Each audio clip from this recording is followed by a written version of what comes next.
What up? What up? Yeah, we're back. We're still here, even though the fucking house is on fire. But it's birds deep. Playoff times is upon us. We're gonna switch it up today. I got Cool McCann above me from Eagles Elite Podcast, and below me I got the NFL Genius, also known on here as Mean Gene. Tell him who you are, Gene. I mean Gene. That's who I am. You mean Gene. That's it. Yeah. Look, I'm gonna be very real with y'all today. Very real. Very real with y'all today. I am pissed off. I am frustrated. I am fed up. And a win versus the lousy Bucks isn't going to fix it. Just want to be clear.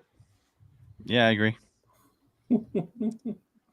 I was pissed off last week before that. I'm not even pissed off anymore. I've accepted the fact that this team is who they are. I don't agree with that. I think that the coaching staff is who they are. I think the team could be excellent. Let me ask you a question real quick. If Shane Steichen was coaching this team and the defensive coordinator was Brian Flores, do you think, with same roster, same personnel, do you think this team is what they are?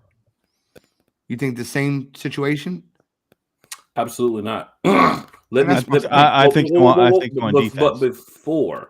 But before we go there, is Shane Steichen here?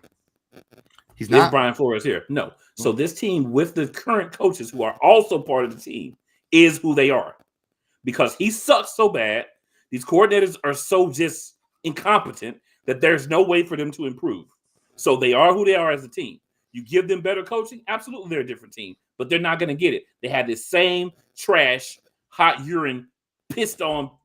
Let me stop there before I go too Is far. urine ever not hot?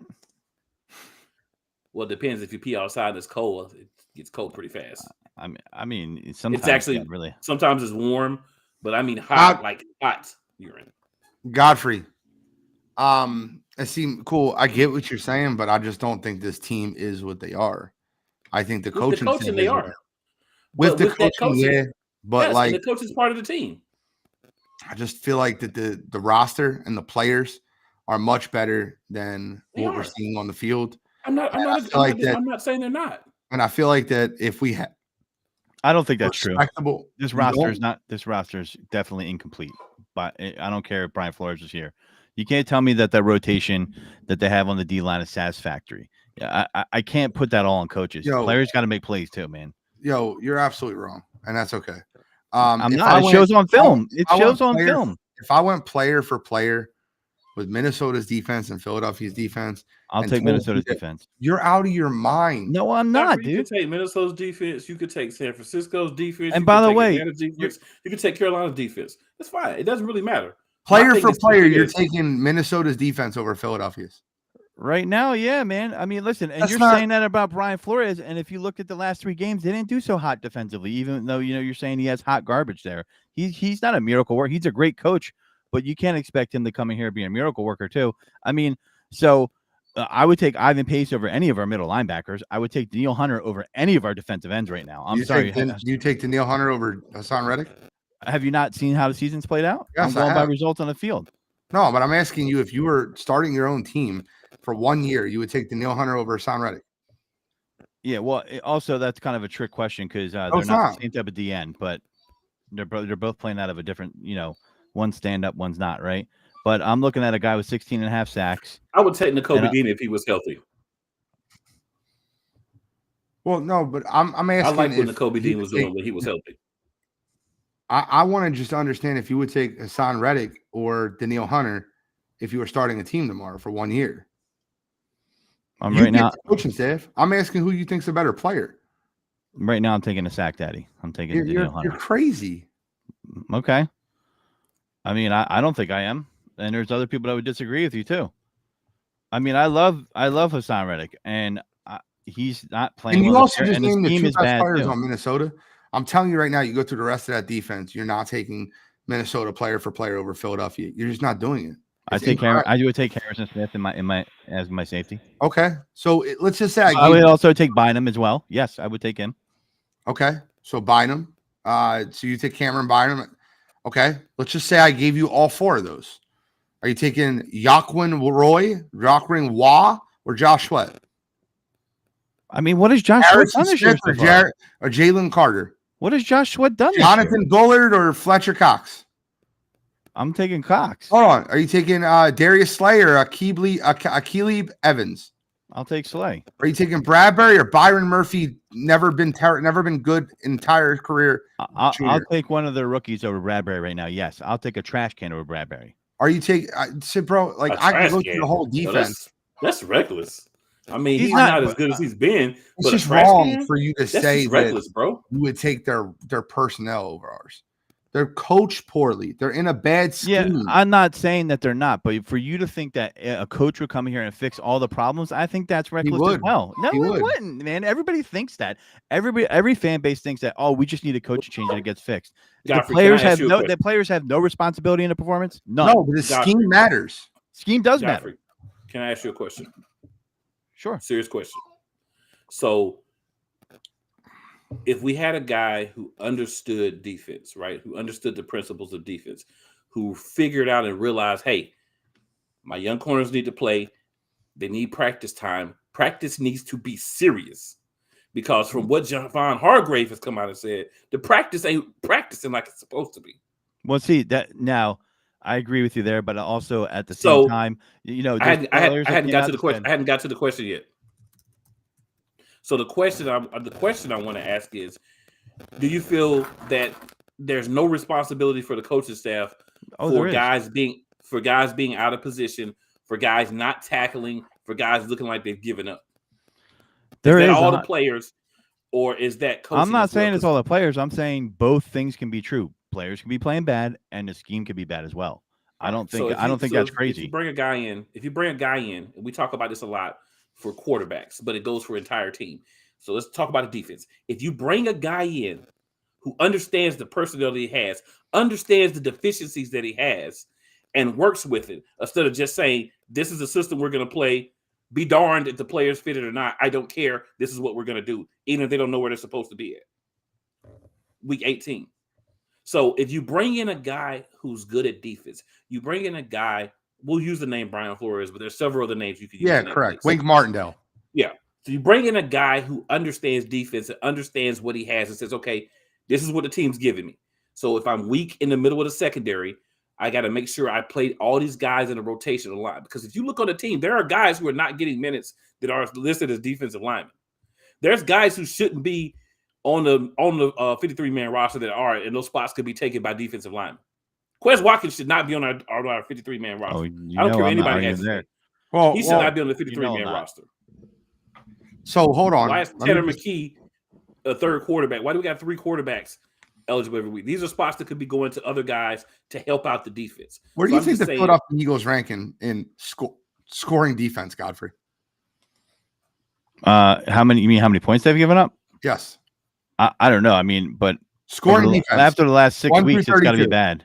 It's got to be probably 28 to 32 last 6 weeks. Okay. Well, no, for the whole year, I'd say about 20. 20. Okay. What do you think? Cool. I'd say about 26. The Eagles rank 30th in scoring defense in the NFL. Where do you think they rank for pass defense?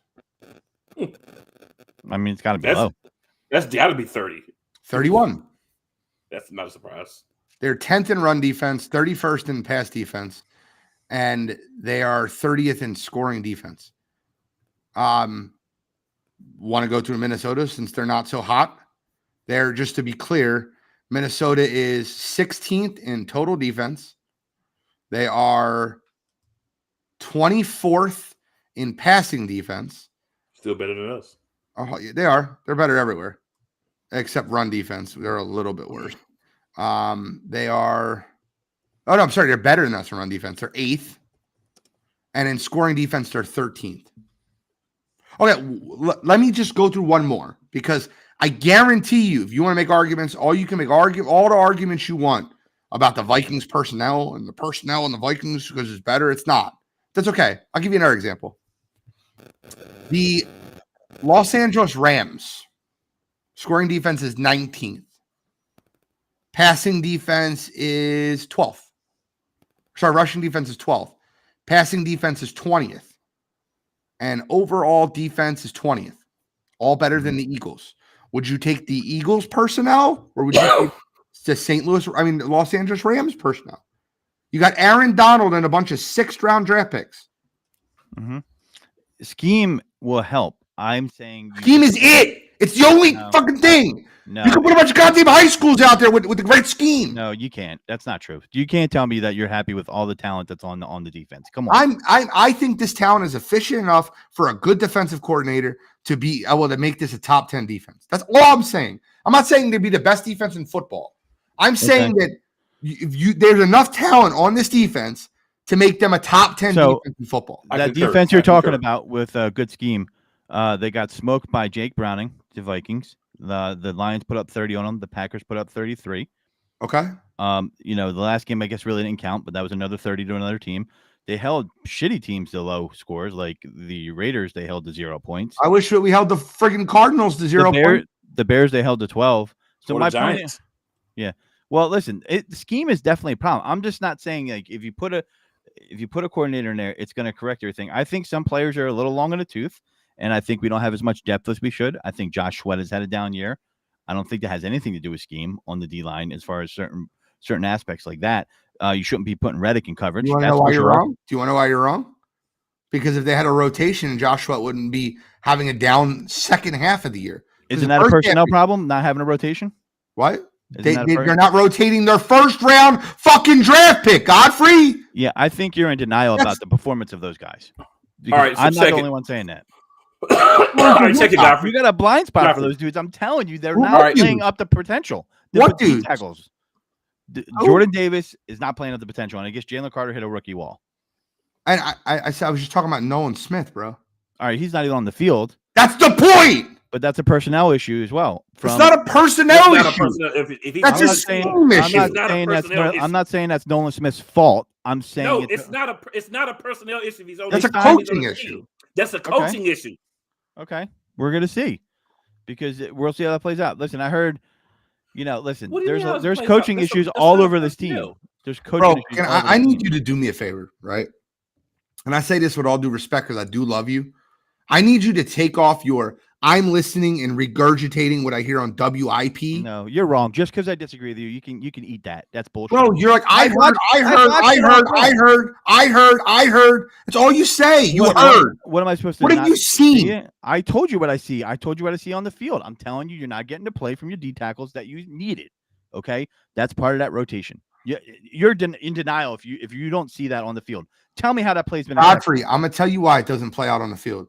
Because the first 10 weeks of the season, the D tackles were playing out of their mind. Not now, though. You want to know why? Oh, it's all because they're not fucking rotating, and they're dead, and their legs are gone. Yes, they're playing like shit now. Part of the game. What about the beginning part of the game, bro? They played more snaps than they've ever played in their entire life by week 13. Let me explain something to you, Godfrey. Maybe this will help. If you take a guy that was last year in a rotation where he played half the snaps, right? Which is all the guys that were on this defense last year. They had a heavy rotation. They used the guys. There are guys on that bench. They're not putting them in the game, but there's guys on that bench. There's guys on the active roster. So that's not a personnel decision. That is idiocy as the coaches. That's not personnel because there's guys there. But if you're playing the same guys the whole entire game, the whole entire season, this thing called burnout that happens. So were you satisfied with the depth that Howie provided in the beginning of the season on both sides of the ball? Because I don't think that we had a lot of depth this year. So let me give you a breakdown of right now who's on the defensive line, okay? I'm going to give you the position. Defensive end, there's Josh Sweat and Brandon Graham. At left defensive tackle, there's Fletcher Cox, Milton Williams, and Moro Ojomo. At right defensive tackle, there's Jordan Davis, Jalen Carter, Marlon Tupeluto. But a lot of times, Jordan Davis and Jalen Carter are playing together, right? So who are we seeing on the field? We're not seeing Marlon Tupeluto much at all. We're not seeing Moro Ojomo much at all. And Nolan Smith, I mean, he just disappeared. And then we got Hassan Reddick and Nolan Smith. Hassan Reddick played most of the game because Nolan Smith never plays. So what I'm saying to you is there's guys that are not being used. So if you come to me and you say, oh, I'm not happy with the depth. Well, why don't we use the guys that we have and see if they suck or not? We don't know if they suck. We don't know if they'll get better because all they're doing is sitting on the bench. And then people like you and these freaking guys in the media keep talking about other guys suck because they're playing more than they should be because the coaching staff is stupid. The coaching staff ain't great either. I think the team's bad all the way around, man. They're not though. They're not a bad roster. Not being used properly. They look bad because they're not being used properly. By the way, I just want to point something out to you, and maybe I'm wrong. Maybe it's just me, but can I ask you a question? Cool. You watched the second half because I didn't. It was 24-0 at the half, right? And the final score was 27-10. Would you say the defense played better or worse in the second half? The Giants' offense did not give a flying flip in the second half because they knew that we weren't going to score enough points. No, I don't know. Did the Eagles play a little better defensively in the second half? You could say they allowed 3 points. Say they did, but the Giants they weren't trying anymore. Okay.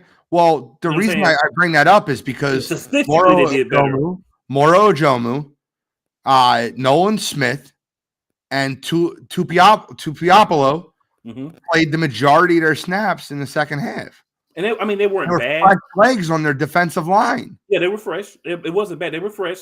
And they allowed 3 points. And I would say that normally I would say, yeah, it was good that they got there, but you could tell the Giants, they were playing a lot of backup players by then, because they already realized these guys can't score. They were on cruise control. They knew we threw up the white flag. We had Marcus Mariota overthrowing people. They didn't give a shit. Quez Watkins is out there celebrating like he freaking done something because they almost had 100 yards. And he made an Instagram post about him scoring a touchdown. I can't stand Quez Watkins. Oh my God, bro. I want him and he needs to go. Gosh. That's why one of my biggest concerns coming in all the offseason was our wide receiver depth. One gets hurt, AJ goes out. Now we're looking at I don't have a problem with Zacchaeus, but now we're looking at Quez Watkins, Julio. Here's the thing. Julio, I've said this the whole time. I wanted Julio because I understood. I like him too. He's not going to go through a whole season and be the Julio of old. Sure. But no one expects for that. A game or two, he could be that guy for at least part of the game. The problem is this freaking idiot head coach and his lackey, all they want to do is feed Quez Watkins. I can't. That's the problem. It's not that there's not other guys. I'd rather see Britton Covey in the game than Quez Watkins. Yeah, it's at least he'll go fight for the ball. If you want to complete a pass to Quez Watkins, you have to put the ball in his hands with no defender that can knock it down. He's not going to reach for it. He's not going to fight for it. He's not going to do anything but turn and catch. That's and by the way, all the people that were claiming they wanted Rashad Penny to play all year, you got your wish, and now you know why he doesn't play. He can't pick up a blitz at all. He doesn't know how to pick up a block. He blocked. It was so bad. It was so bad. I'm not even gonna lie. He can't block. He's a guy that you're putting in at all. Run. Yeah, right. He can't block. You're putting him in to run. He can't block at all. If you're putting him in the game, you're basically telling the defense. The reason people don't play running backs that can't block is because when you put them in the game, you're telling the defense that you're running the ball. But here's the thing, G. This has been my argument all year. Bad. If you don't want to, if you know he can't block, then cut him. I agree. If you want a guy that can block and he can't block, cut him. Well, that's another example of a one-year mercenary deal that did not. Trey Sermon. We could have kept Trey Sermon. Trey Sermon blocks. Trey Sermon, yeah. So that's what I'm saying. You could add him for free. I'm gonna tell you what's gonna happen, right? The Philadelphia Eagles are gonna fire both their coordinators this offseason. That's what's gonna happen, yes. And they're going to try to bring in high leverage coordinators. Mm-hmm. Ideally, I would like you guys to give me the coordinators that you would like to bring in before we do a Nick Sirianni because I have a whole list of coaches and we're going to play Nick Sirianni and then we're going to break down the Bucs. But before you guys go, I took some time to really think out what could possibly happen. I need the Eagles to bring in Frank Wright to run the offense. And I want the Eagles to do whatever they have to take. I don't care what it costs, whatever you have to do. I want Wink Martindale running my defense. Well, you just stole mine. Give me Frank. You just Yeah, took mine. I Frank can stay in retirement. I'm not impressed by Frank. Everybody wants to make excuses for him. I haven't seen anything. Give me Eric Bieniemy. Frank sucks as a Eric head, Bieniemy's gonna have a head coach. coaching job, so you can't use Frank him. Wright sucks. Well, if he as a does head get hired, coach, but he's good as an offense coordinator. I mean, we'll see. I mean, that was a debate that went in on a Philly for ages He after was good. he left. He was good when he was with us as a coordinator. He's not a good head coach. That doesn't mean he's not a good coordinator. Those are two completely different things. I'll take anybody instead of who's right now. I'm just saying. I'm gonna tell you something right now, bro. And Frank Wright I knows think Frank Wright Philly. has gotten the worst deal out of anybody ever as a head coach. So we can say he's a bad head coach, but I think situation matters. And if you need me to spell it out for you, I will. He went to Jim Irsay's team and Andrew Luck retired. Okay. And after he went to Jim Irsay's team and Andrew Luck retired, he got retread after retread with 1 year to develop them, and then he got fired. Then Carolina hires him. They have the first overall, or they get up to get the first overall pick.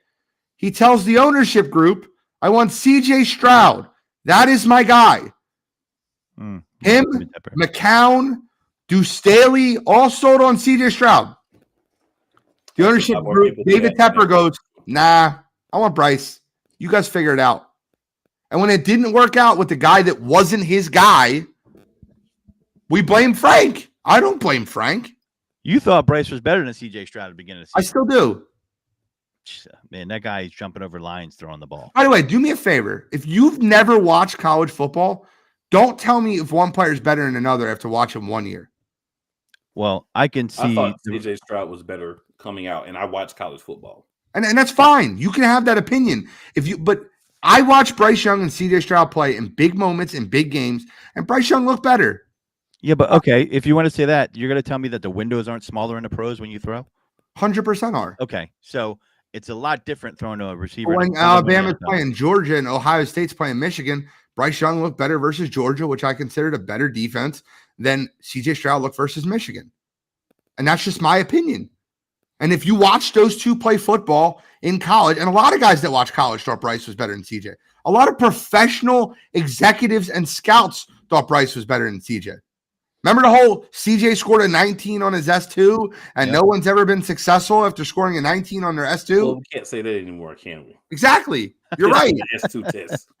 That never made any sense.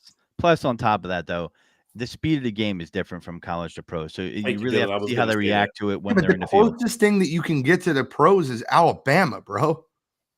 Like, I still think there's a huge difference in coverages you're facing consistently. So CJ Stroud against Georgia, right? Yeah. As Dylan said in the comments. CJ Stroud, without his number one receiver, still went out there and put himself in a position. Incorrect. Marvin Harrison Jr. was there and he played incredible that game. He got hurt in that game. He got hurt near the end of the game. But he wasn't there the whole game, Gene. They scored 34 of their 41 right, but without and he looked terrible when he walked off the field. Without their number one receiver, they still got down and got in field goal position. They missed the field goal. That's not CJ Stroud's fault. CJ Stroud did enough to beat Georgia. Just to be clear, they had another first round pick at the wide receiver position on the field in Emeka Egbuka. Just to be clear. Is he Marvin Harrison Jr.? No, but Emeka Egbuka is still a first round draft pick as a wide receiver. Okay, bring in Josh McCown. Someone said Josh McCown for offensive coordinator. I don't mind that. You give me yours. I'm asking for yours. I mean, me personally, I do think Bieniemy will get some head coaching interviews, but if he doesn't get hired, which is a possibility, especially with Jim Harbaugh being in the pool and Bill Belichick and possibly Pete Carroll being in the pool. I think all three of them in the pool. I think all three of them get jobs. So it makes the selections a lot smaller, and I don't see Eric Bieniemy beating those three guys out, beating the guy out from Houston and beating out Johnson. Bobby Slovak is the first year offensive coordinator. So you saying you don't see Eric Bieniemy beating out Bobby Slovak? You're just not. You're either racist or you don't know. Dude, stop with the racist shit. It's not because I'm racist. Eric Bieniemy's been a good offense coordinator for 7 years. Bobby Slovak's been an OC for 1 year.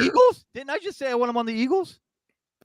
I thought you said that if he's not going to beat Eric Bieniemy, I don't think he's going to get a head coaching job. I'm being realistic. I want him on the Eagles because I think he's a good coach.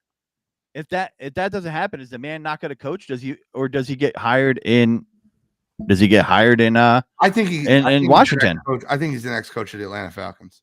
Okay, That's possible. his opinion, though. 100% possible. I think But he gets an opportunity somewhere. I'm not exactly sure where, but I think he gets an opportunity somewhere. So Washington, maybe. I picked the same two that Gene picked. The reason I picked him is Wink Martindale. I want a guy who's not really worried about being a head coach, who's going to stay there, who's going to coach up the defense and hope the defense develop. So that's why I picked Wink Martindale. Why do you think he left? Brian Flores. I was He thinking got about an Brian argument with Flores. Dable because Dable fired the linebackers coach.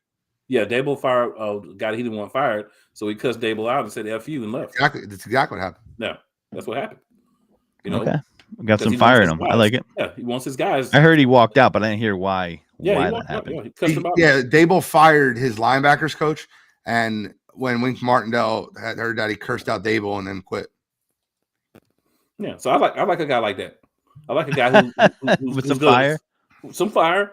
You know, who's going to stick up for his staff. You're not going to try to blame the fact of how we played on my linebacker coach. That's BS. There was a lot that was wrong with the Giants, and having a different linebacker coach wouldn't have made a big difference. So I like that. I want someone there that's going to develop. That's the key word. You look at guys like Brian Flores and other candidates, year or two, they're going to go be a head coach. Then we're in the same situation again because we're probably going to have the same idiot head coach who should be fired. So he needs guys who are going to stick around because he's an idiot. You know why I want someone like Eric Bieniemy, and if you can tell me who is an Eric Bieniemy type that be out there, is because I think Jalen, what he would benefit from most is hard coaching, and I think Nick Sirianni. Oh, Eric Bieniemy also loves running the football, which I love. Yeah, yes. and naturally because he was a running back. So my thing is I think this team lacks hard coaching, and I think Bieniemy is good at that. You know who our offensive coordinator needs to be? Yep. Deuce Staley needs to be our freaking offensive coordinator. I'll take him too. I'll take him too, but I don't think he'd come back here. I think Deuce Staley and Wink Martindale. That's what we need. I would do that. I would take that completely, 100%. Josh McCown, Frank Wright, Deuce Staley. I would take any one of those three to be my offensive coordinator. I think McCown, he hasn't done it for a while, but I think he's going to be good at it too. So I wouldn't mind him. I'd like the other two firsts because they got. By the way, if Eric Bieniemy is available and doesn't get a head coaching job, I would pay him. I would give him a blank check. But the problem is, you're going to get him for 1 year, and you're going to rent. And make sure you bring in someone with him that can take over next year. Sure, and not some guy that's just going to run a stupid offense because. I think he's one of those guys that knows how to coach a quarterback hard, and I like that. And I think that's a rare ability these days. And I think he was able to do that with Patrick Mahomes, and he doesn't get credit for that development, and he should. But the more people don't. Godfrey, though, is Godfrey. I love that you come along to Eric Bieniemy. I really do. Yeah, because I remember we talked about this a year ago, and you talked about Eric Bieniemy not being ready to be a head coach because he only had Patrick Mahomes. And now, after a year of watching the way the Chiefs kind of fell apart and the way the Washington Commanders, so I appreciate that. I respect that out of you. He did more with Sam Howell than most people could have. There's not a lot of people that can do what you just did, though. Nobody can admit fault in their takes. Like I just stood here and told you, Bryce Young, CJ Stroud did much better than Bryce Young, and I stood on that take. I still think that Bryce Young could be a better quarterback than CJ Stroud, but like I can admit fault in my takes 100%, and I appreciate that you just did that. So I just wanted to make that. Yeah, Bieniemy is, it's hard to tell when you're. I don't know why my mic keeps changing levels. I don't think you guys can hear it, but I know Bieniemy, that guy didn't have a lot to work with this year as far as a quarterback goes, and I think he made Sam Howell look more relevant than he actually should, based off his talent level. And he won't get that credit as much because with the record shows and all that. But, if you watch the games, you see that. And I think he's good at coaching players hard. And part of the reason led the NFL in passing yards up until week 18. Oh, who, Howell? Sam Howell. Yeah. Well, yeah. And part of that's a product of the horrible defense too, toward the end when, got rid of their two pass rushers. But the thing about, so you heard Shady McCoy come out against them. You heard other people come out against them. And I kind of paused when I heard that because part of me wants to believe it, but part of me wants to say, well, maybe Shady McCoy didn't like to be coached hard. But I didn't hear Patrick Mahomes come out against them. I didn't hear all those other players where they had success. And I think there's a fine line. When you coach hard and you don't have success, people tend to react a different way. When you coach hard and have success, then, you get credit for it. So people react very negatively and they can't take that impact on them. But I do think, I think he's really good at helping also offensive player mature. And question, Godfrey. I feel where you're coming from, but a question for you. So let's say we do get Eric Bieniemy, right? He's gonna coach Hurts hard. He's gonna hold him accountable. Would you say to at least some extent Shane Steichen did the same thing when he was here? Maybe not coach him hard, but like he held him accountable. He didn't just let him go out and do whatever. He was like, look, man, you gotta do this, you gotta do this, you gotta do this. He spent time. Sure. Okay. I think they gave him more freedom this year with audibles Right. than they did last year, and I think that's a mistake. And So- they're okay, telling you that, the So players. So here's the thing. So if that's the case, let's say we get Eric Bieniemy for a year. He's going to be gone after a year. If he comes in, he turns his team around. This team looks a lot better. He's going to be gone. So now, who's the guy that you're going to get to replace Eric Bieniemy that's going to continue to do the same thing? Because if not, we're just going to revert like we did this year. So that's the problem. If you go and you get a guy that you know is only going to be a rental. So they didn't restock the cupboards with coordinators very well. I mean, that's part of the problem, right? Brian Johnson was, they brought him in. Rinse and repeat. Rinse and repeat. Yeah, Same Brian- thing they did with Doug Peterson. Rinse and Yeah. repeat. And Brian That's what I'm saying. Johnson. You got to get a guy who I feel like you want to try to get guys who are going to be around for a couple of years. Frank Wright has to rebuild the way people see him, whether it's fair or not. He has to rebuild the way people see him. So Yeah, I mean, listen, the enemy had to rebuild himself from be out. success. So why shouldn't Frank Reich have to rebuild himself? Right. So what Right. I'm saying is, if you get a guy like Frank Wright, you get a guy like Josh Stays McCown, around. who's newer to coach, they're going to be around longer. If you get Eric Bieniemy for a year, we could have a magical season next year. It could be good enough that we could win a Super Bowl, but he's probably gonna be gone. Yep. Then you got to When you get a happens good with Jim offensive coordinator, though, the shelf life of how long you're going to be here with you is going to be short. I mean, you think I'm Right, crazy but with that's the what- Houston Texans thing, but people are Right, going to be but hot that's on that what- offensive coordinator. Right, but that's what succession is for. You bring in guys that you can identify and say, okay, if he leaves, this guy can step in. I'm helping prep this guy. I have Eric helping prep this guy. Say we get Eric Bieniemy. If you have a coach who has common sense, which we don't, but theoretically, let's say theoretically, you would bring in Bieniemy, but then you would identify somebody on the staff. Okay, if Bieniemy leaves, which we know he probably will, this guy can step in. We can still keep a similar offense, very important piece, and allow our quarterback and our offense to grow.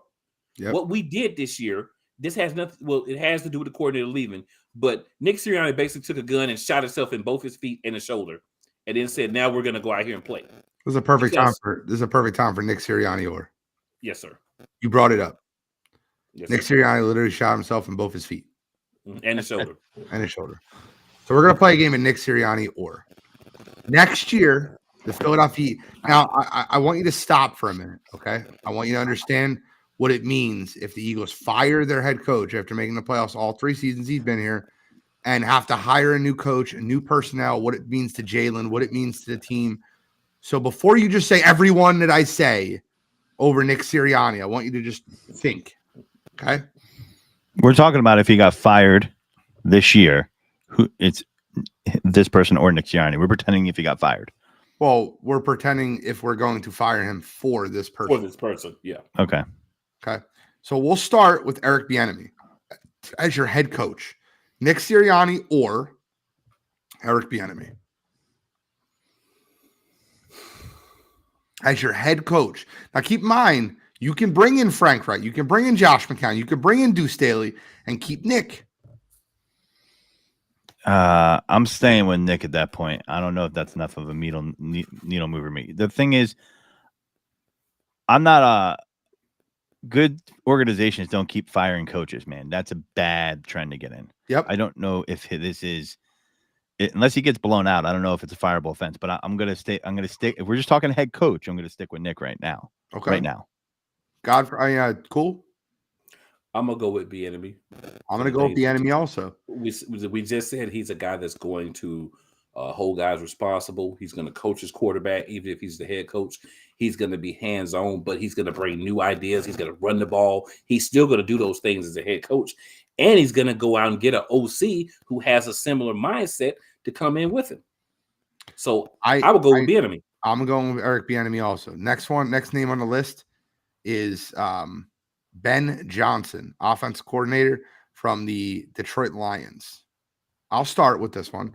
I would go with Ben Johnson.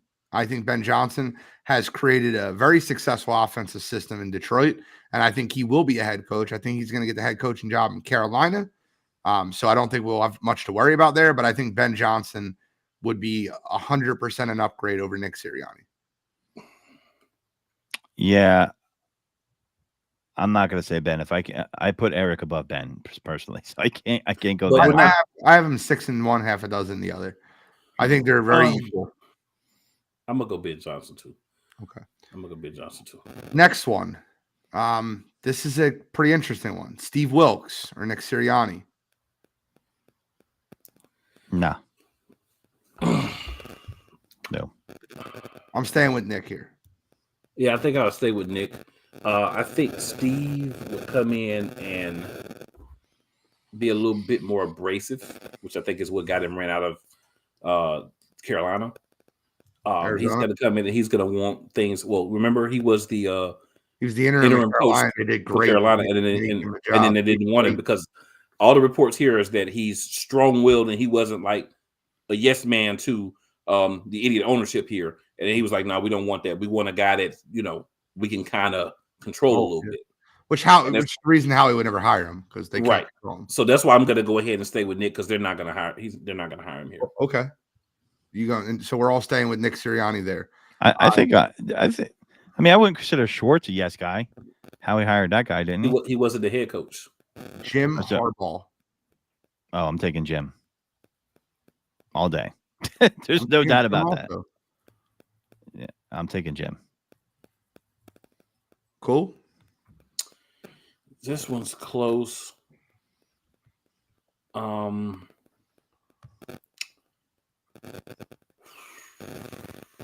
would lean slightly towards Jim, but my hesitation would be his track record in the NFL. He don't stay around long NFL teams. So that would be my hesitation. But you're right about that, cool. But that general manager was a complete asshole that he was dealing with at the end of his career. That guy sucks. That general manager ran him out of football, and I would have left if I was him too. You're absolutely right. It was the 49ers GM before John Lynch. Forget his name, but absolutely. Trent Baalke was a Trent Baalke, no. That's it. Isn't that jerk off in Jaguars right now too? Yeah, in Jacksonville. He's doing great down there in Jacksonville. Next one on the list. I have two more. Bill Belichick. Bill. Yep. You want your defense to be good, and you already got a quarterback here. And listen, I know people don't want to hear this, and I saw it in the comments. I'm not afraid of Josh McDaniels being an OC. Okay. I'll say Nick Sirianni. I cannot do that. I cannot have Josh. Nick too. I cannot have Josh McDaniels be my OC. I don't want him to be OC either, but I will still take Bill. I can't have Bill O'Brien be my OC. I can't have that. That would ruin. Yeah, I'll stay with Nick. You have that's a whole. By the way, you must hate AJ Brown because he betrayed it like yesterday. Well, that's a Hall of Fame defensive mind there that people have been downplaying and not giving him credit. That's great, but I wouldn't want him here with our personnel and stuff. I wouldn't want him here. Well, that's the thing. This is what's going to happen with Bill Belichick. Square peg, round hole. He and this is why he's parting ways in New England. Very similar to the Andy Reid leaving. They don't want him being the GM anymore. It will come out. By the way, Vrabel did that on purpose because he knew it was going to happen. That's for next show. So everybody felt sorry for him. Nah, he was like, guys, fire me. I'll do you a solid. But anyway, back to Belichick. If he goes to a place and they're like, you just coach football, he will be phenomenal. If he doesn't pick the personnel, I'm okay with it. If he picks the personnel, I'm out. I don't want anything to do with the GM, Bill Belichick. Our two best offensive weapons will be gone when he gets here. Yep. Jalen Hurts is not going to work for him as a quarterback, and A.J. Brown is not going to fall in line and say, "Yassa." This guy had Randy Moss that had one of his best seasons ever. How many years did he have Randy? How many years? Like three. Like 3. Year and a half. It was only a year and a half. Are you sure? A year and a half. Trade him in the second year. They were having issues. Correct. My next one and the last one. Well, I'll go 2 more because there's a new one. Brian Flores. Brian. I'm probably staying Nick. I love Brian, but I'd probably stay Nick here. And I'm just being honest. I don't want to revert the entire culture. And Brian Flores is not an offensive guy. I think we can get a defensive coordinator that would stay here. So I'll probably stay with Nick here. That's tough for me. I love Brian Flores. That's tough for me. but I'm going to stay Nick on that one. I do like Brian a lot. And last one, I think this will be unanimous. I don't think this will be close, but Mike Rabel. Mm. What do you mean? I'll take. Yeah, Rabel. I'm going Vrabel. Rabel. Like, are we And serious? the reason I would take Flores real quick is because when I look at Flores, I see a guy you could still bring in a Wheaton Martindale or somebody, right? Because Flores is a defensive coach, but he, from everything in Miami outside of, when they let him go for the BS they let him go for, he did a good job of letting coordinators be coordinators. He didn't be one of those guys that had to, because I'm a defensive coach, my hands got to be all over the defense. I'll hire somebody who knows how to run the defense I want to run. And then if I feel like I need to interject, I will. But I'll also say, hey, as a defensive coach, this is what I think you should not do on offense, because based on who we're playing and what they're running, this is probably not going to work. Right. You said something so smart. Cool. A head coaching job is to create a culture and let his coordinators know how he'd like the team run. The coordinator's job is to run the offense or run the defense. Mm-hmm. That is exactly how it's supposed to work in the NFL. It doesn't work that way in a lot of systems, but a head coach's job is to create a culture and let his coordinators know the type of scheme that he'd like to run. I have a dark horse candidate for head coach that has an offensive mind. People probably won't like this one, but what about Alex Van Pelt, offensive coordinator for the Browns? I think that nothing against Alex, and I think Alex did a great job this year, but I think that's Kevin Stefanski's system. I think that's Kevin Stefanski's writing on it, and Alex Van Pelt's done a great job, right? Like I guess he's BJ that works, basically, is what you're saying. Yeah. Yeah. That's it'll be interesting to see how this offseason transpires. But we got a game to talk about. We have a playoff game to talk about. The Tampa Bay Buccaneers versus the Philadelphia Eagles. We've seen this game play out before. And the Philadelphia Eagles ran the ball down their throat. That was DeAndre Swift's coming out party. Then he went back in. Yeah, listen. That was DeAndre Swift's coming out party. And I thought the Vikings was that, or that was the week before. The Vikings was the week before, but he also had a great game, both these games, so we can talk about both of them being their coming out party. But I think that he had a great game versus the Buccaneers. And when I looked at the box score, he had 16 carries for 130 yards. Gainwell had 14 carries for 43, and Hurts had 10 carries. They ran the ball 40 times in that football game, and they won it going away. Game wasn't close. It was 25-3 before the Bucs scored a touchdown and a 2-point conversion. That game was never in doubt. You tell me, I think that, and by the way, they ended that game with the ball, starting the ball with 9 minutes left, and they kneeled the ball. So just to be clear, they got the ball with 9 minutes left in that game, and they played keep away for 9 minutes and won that football game. That was incredible. I would love to see more of the same. These teams have went different trajectories since then. The Bucs got hot. They went on a great run. And the last 2 weeks, they have not looked good at all. They're banged up, just like Philadelphia is. Philadelphia is really not banged up. They're relatively healthy going into the playoffs. But, yeah, so Darius Slay and James Bradbury did a good job with Godwin and Evans. They had a total of 8 catches for 92 yards between the two of them combined. A.J. Brown went off that game. He had 9 catches for 131. That started his 125 streak. Both A.J. Brown and DeAndre Swift had field days versus this Bucs team. Your thoughts? Let's talk about it.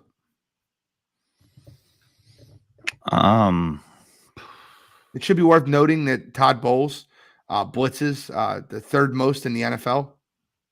We seem to be having trouble with the blitz. Yep, cannot pick it up. So By the way, there's a script to beat the Philadelphia Eagles. Do you know the script? It's very easy. Blitz Jalen from his right side, so he has to roll left.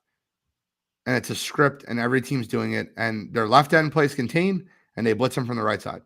That's the script to beat the Philadelphia Eagles. Blitz from the right, contain on the left. You win the game. Yeah. This is a very different team from where that team was, in my opinion, as far as how they're performing on the field in that game. And, there's less margin for error. And in that game where the Eagles won, Jalen had 2 interceptions. Now, I can't remember if they were his fault. It was a tip pass or it was a bad route run by receiver or miscommunication.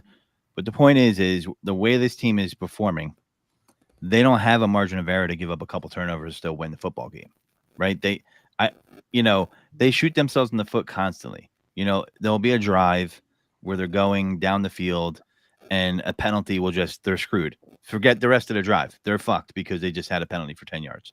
We've seen it constantly. And while I want to say the Eagles should win this, I think this is going to be a closer game than people realize. I look at Baker Mayfield.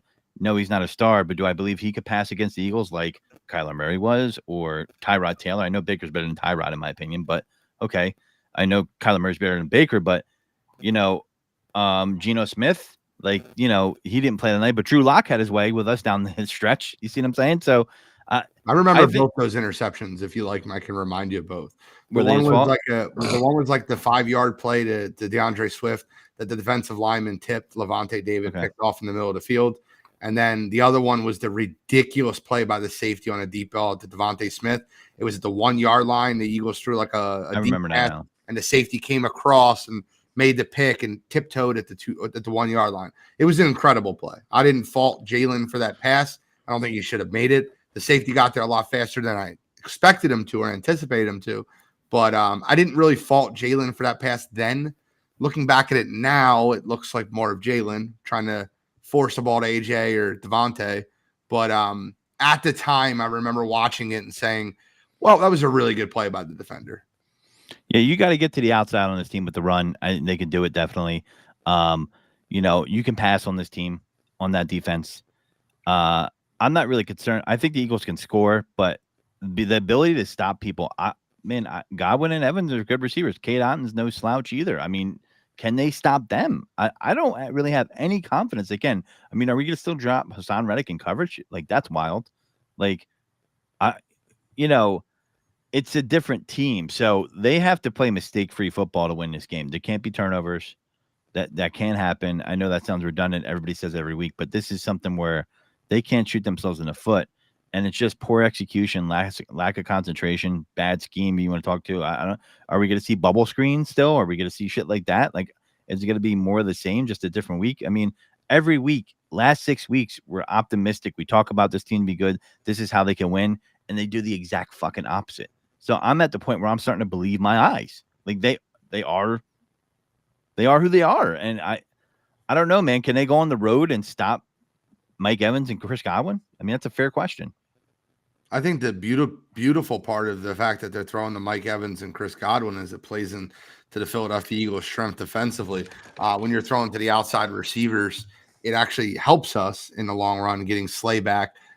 Every game for the last, I looked up 7 of them that Mike Evans and Chris Godwin played.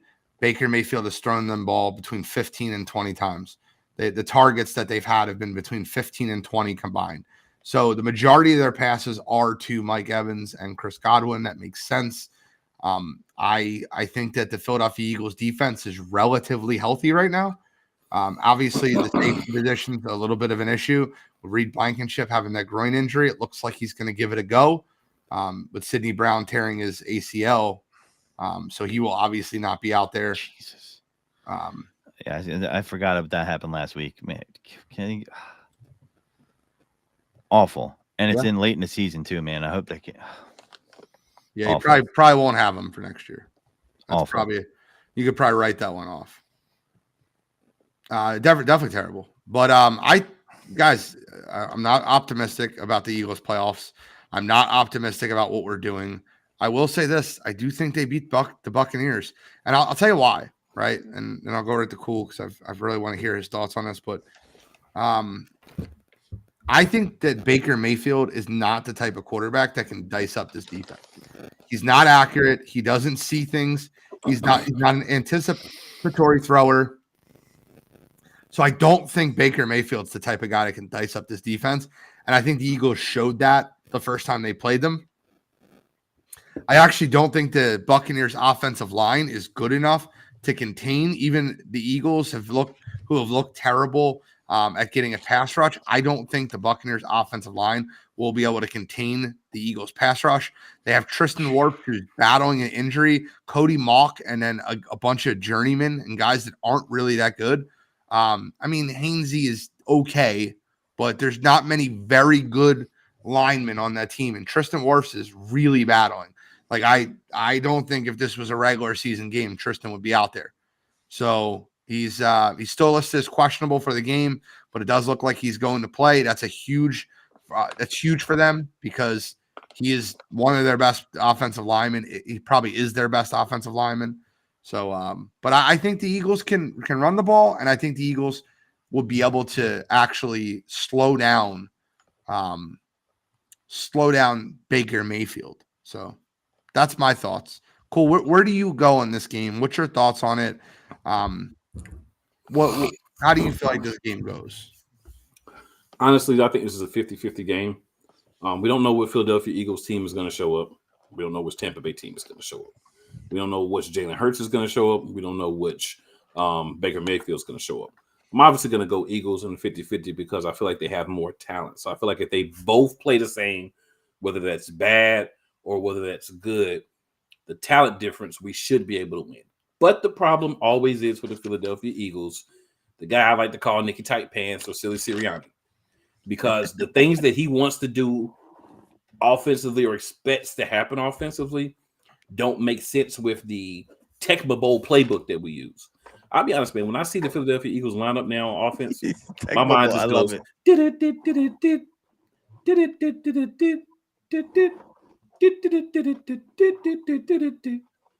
I feel like, you know how in Tecmo Bowl, when the defense picks the right play to go against your offense, it's just like this all-out blitz.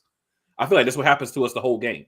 So I honestly feel like I'm watching Tecmo Bowl in human form when I watch the Philadelphia Eagles play now. I feel like we do the same 8 plays. So the thing is, are we going to run the ball? If we run the ball like we did the last time we played them, it gives us a much better chance no matter how we show up, right? We have, 3 Pro Bowlers on the offensive line, and there's still so much confusion on who should block where that the blitz is killing Jalen Hurts. When you run the ball with Jalen Hurts, he doesn't throw the ball away, though he's still a quarterback. He slides down 5 yards behind the line of scrimmage. So you lose yards on all those plays. So it just depends on what we do. If we do the same thing we've been doing, expect a different outcome, we know what that means. So I think we can win this game. But even if we do, I'm not all of a sudden, the Eagles are going to win the Super Bowl. No. And any of that, just like, we at least got a playoff win. Yay. Cool. You're too kind. I was thinking more of 10-yard fight, if you remember that game on Nintendo. So, I mean, I'm thinking the offense is resemble. There's a little bit too much fluidity in Tecmo Bowl right there. I'm with you. Cool. That's how I feel. It's like it's like Dr. Jekyll and Hyde. I hope you're right, Gene, but I want to ask you guys this question. Let's say they beat, right? It looks like there's a great possibility they could be playing the Cowboys. Yeah. Would you rather lose to the Buccaneers or lose to the Cowgirls in the second round? I would rather lose to the Buccaneers than get blown out by the Cowboys. So would I. So that's why I think they're going to absolutely beat the Buccaneers, just so we have to live through that. That's why I think that's going to happen. But I will say this. This is one thing I will bring up, and I think Cool will agree with me here.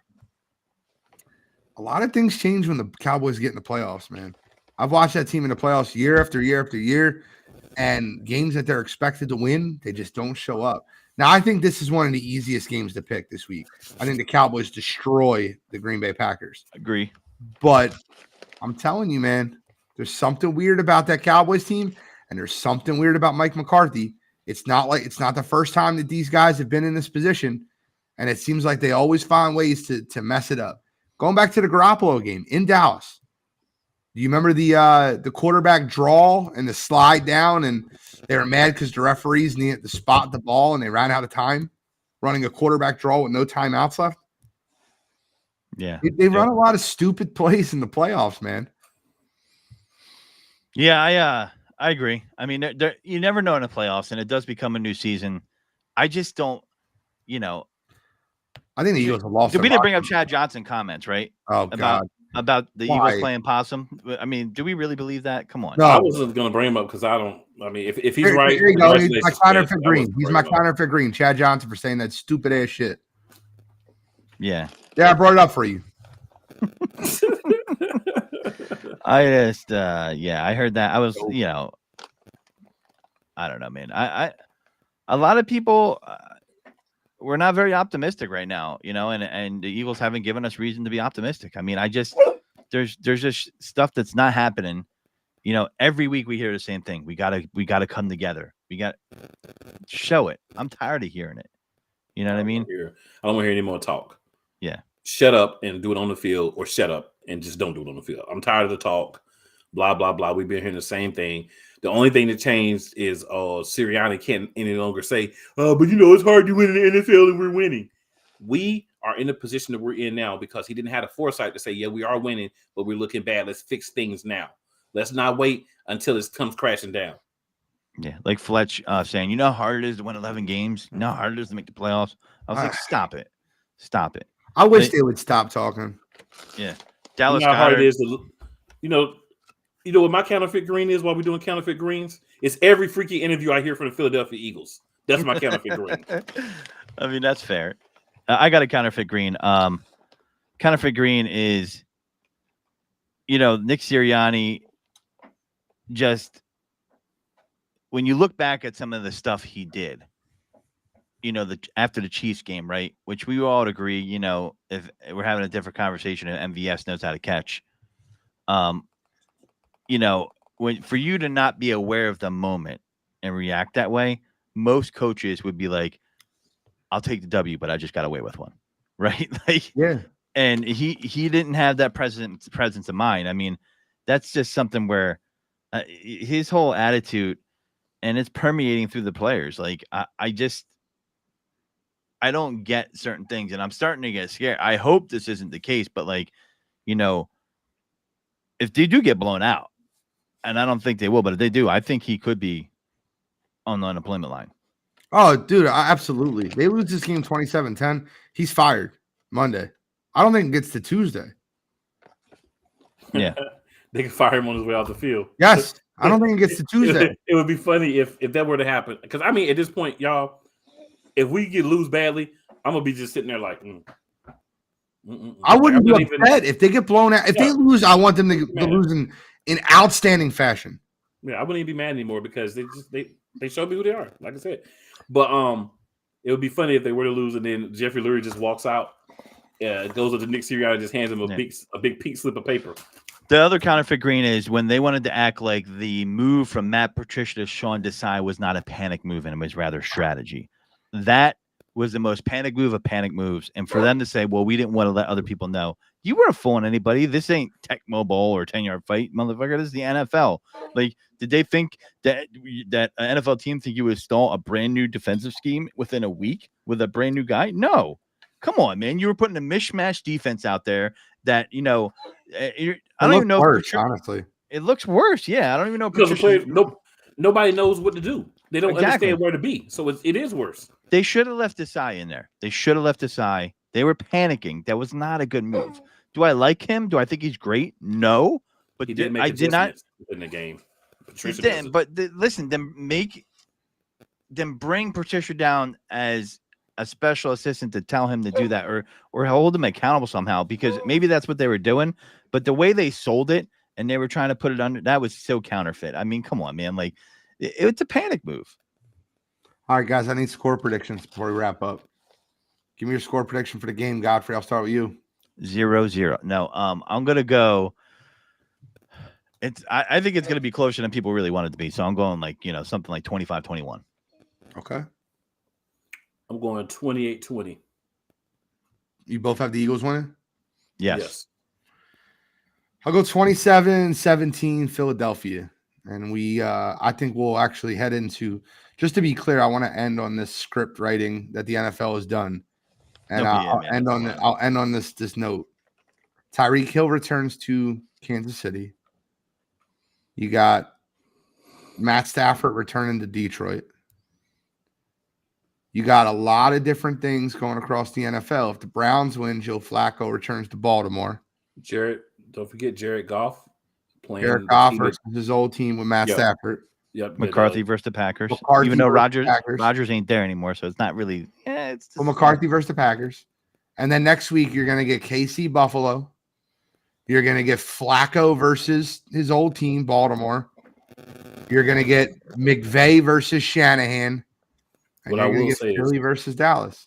They're what I gonna will need. say is, if I had to play a team in the playoffs that's not like the NFC South winner, I want it to be Dallas because the best part of this game, right? Let's say it happens. Let's say we get against Dallas, and somehow, some way, these players find some testicular fortitude and are embarrassed by the way Dallas whipped your butt and then chopped up and talked trash about you, and go out there and whoop they candy ass. Whoop that trick. That would be great. I'm with it. That's a What- wonderful. I'm the NFL genius, Gene Walzak. That's taking it deep with D. Godfrey. Mr. Cool McCain from Eagles Elite Podcast. We're going to talk about the Birds. We're going to talk about the Birds next week. We're guaranteed to be here for at least one more week.